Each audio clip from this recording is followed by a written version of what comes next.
Talking about being flexible with your goals is important too. Markets evolve, new trends emerge, and challenges arise. Always going to have challenges arise. So be adaptable means evaluating and realigning your goals when necessary.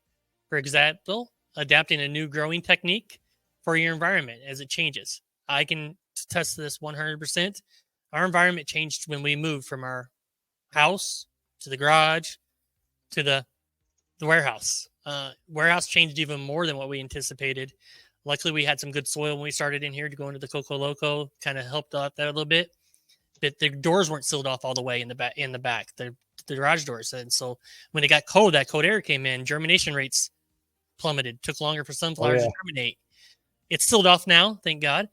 So we don't have them problems, but things are going to change when you move environments. So make sure you keep in mind of that. So growing additional products, so we grow a couple extra trays of something just to make sure. When you had problems with the arugula, we know we had problems. Farm Flow may say 10 trays. We do 12 just to get a bumper, just to make sure that we're going to have the product for the customer, because a tray of arugula costs about $1, let's say, to grow with seed, soil, everything. It's worth an extra $1 to grow something more. So additional varieties based on customer preferences as well. Andy, how important do you think it's being adaptable with your goal setting and growing? Yeah, I mean, it can go one of two ways. You're either going to grow faster than you think, or you're going to grow slower than you think. It's rare that you grow right on par with where you want to be. So you have to be able to adapt and change on the fly. And that's, I mean, a great example is what we've done over the last, 9 months or so, which was just, starting to work on different revenue streams and getting a coaching program up and running, Farm Flow up and running, knowing that I didn't have much space to grow in here. So that was like a good opportunity to take the time to do those kinds of things. So, and plus it gives me the time to work on, getting the new space up and running without having to be out there doing crazy amounts of sales. That time will come.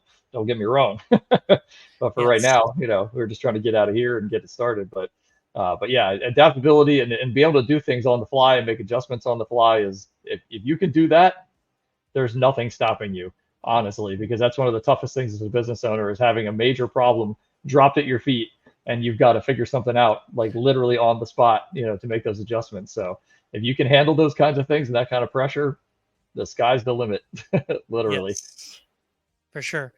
So make sure you get out there, even if you're just starting, make sure you're setting your long-term goals, your big vision, setting your short-term goals. So, 3, 6 months, a year goals, your 5-year goals, get them set, and always be willing to change and adapt in your goals and in your growing techniques as you go along and get bigger and bigger. So